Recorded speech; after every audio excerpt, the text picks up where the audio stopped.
كلنا شفنا البلبلة اللي حصلت من البوستر اللي نزلته نتفليكس عن كيلوباترا، وإن المفترض الفيلم ده هينزل في شهر 5. وكيلوباترا طالعة في البوستر ببشرة سمراء وشعر كيرلي. وحابب أصدمك يا صديقي وأقولك إن دي مش أول محاولة من الأفروسنتريك لسلب وسرقة الحضارة المصرية.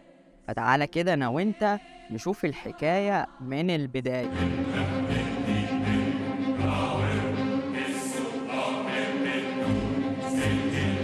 خليني أتكلم معاك الأول وأعرفك إيه هي الحركة المركزية الأفريقية أو الأفروسنتريك. المفترض إن دي منظمة بدأت في عشرينيات القرن العشرين، يعني تقريبا سنة 1928، ومقرها موجود في أمريكا. والمفترض إن بداية الحركة دي إن هما بيسلطوا الضوء على دور الحضارة الأفريقية في التاريخ.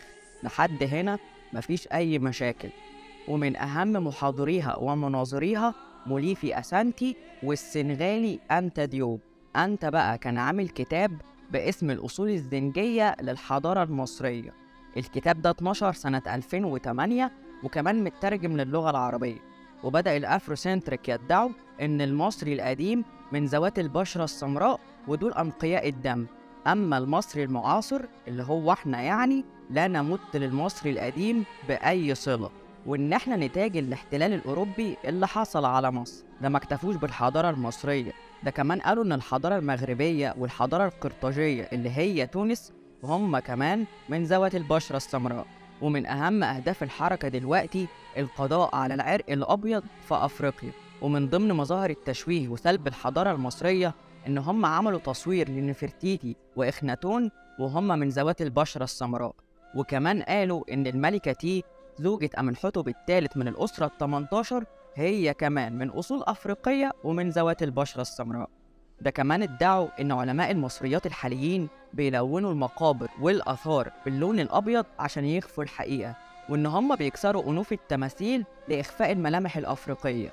وطلع الدكتور عبد الرحيم ريحان وده عضو لجنة التاريخ في المجلس الأعلى للثقافة ورد على النقطة دي وقال إن كسر أنوف التماثيل دي عادة مصرية قديمة، لأن المصري القديم كان معتقد إن التمثال بيتنفس، فعشان يحجب عنه الحياة كان بيكسر أنف التمثال، وإن دي حركة دينية في مصر القديمة. وزي ما قلتلك إن الموضوع بادئ من بدري قوي، بس صيت وزعق في مصر لما كان هيحصل مؤتمر في شهر فبراير السنة اللي فاتت في أسوان، وكان بشعار العودة للأصول.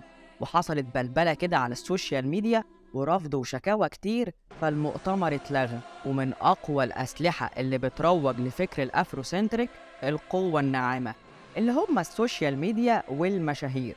وهقولك على أكتر من حاجة بتثبت الكلام ده. يعني مثلا سنة 1991 لما مايكل جاكسون عمل أغنية Remember the Time، والكليب بتاع الأغنية كان فيه نفرتيتي وبعض القدماء المصريين وهم من ذوات البشرة السمراء. وقتها الموضوع ما عملش بلبلة ومحدش خد باله قوي، بس دي يا صديقي كانت بدايات دس السم في العسل وتسريب الفكرة واحدة واحدة. وفي أغنية تانية لكيتي بيري اسمها دارك هورس، تقدر تتفرج على الأغنيتين وهتعرف أنا أقصد إيه بالظبط. ومخرج فيلم Gods of Egypt اللي اتعمل سنة 2016 بعد عرض الفيلم طلع وصرح واعتذر إن طاقم التمثيل ما كانش فيه أي ممثلين من ذوات البشرة السمراء، لأن هو كمان مقتنع بفكر الأفروسنتريك بس ما صرحش ده بشكل واضح. وسنة 2018 إليشيا كيز، ودي مغنية أمريكية من أصول أفريقية، كانت منزلة صورة ليها على الإنستجرام قدام الأهرامات وكاتبة على الصورة إن هي حاسة إنها ملكة وإن هم مملوك من زمان وإن ده في عروقهم. وكمان نزلت صورة لأولادها ومكتوب عليها فيما معناه إن دي حاجة كويسة قوي إن إحنا نعرف الأطفال تاريخ أجدادهم وحضارتهم. وحفلة ديور اللي حصلت في الأهرامات شهر 12 اللي فات، نعومي كامبل عارضة الأزياء البريطانية من أصل أفريقي نزلت فيديو بعدها وهي بتتنطط قدام الأهرامات وكاتبة إنها فرحانة ومبسوطة وإنها بتحتفل بتاريخ السود على أرضهم.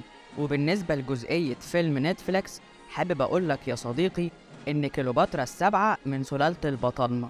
طب هم مين البطالمة؟ دول خلفاء الإسكندر الأكبر اللي دخل مصر سنة 332 قبل الميلاد، وهم من أصل مقدوني. كليوباترا السبعة أبوها أولتس أو بطليموس ال12 وأمها كليوباترا الخامسة.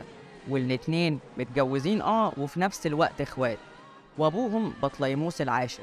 هي العيلة دي كانت بتتجوز من بعض، فكلهم كده على بعض من أصل يوناني إغريقي مش أفريقي، ومش من ذوات البشرة السمراء.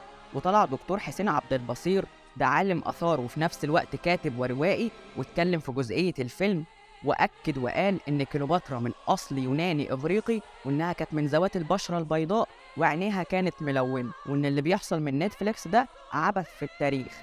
وطلع دكتور علي أبو تشيش، وده عالم آثار، وقال إن المفترض في أي فيلم تاريخي أو وثائقي يكون في لجنة من علماء الآثار والتاريخ يأكدوا على المعلومات اللي موجودة جوه الفيلم، لأن أي معلومة غلط ده تشويه للحضارة وللتاريخ.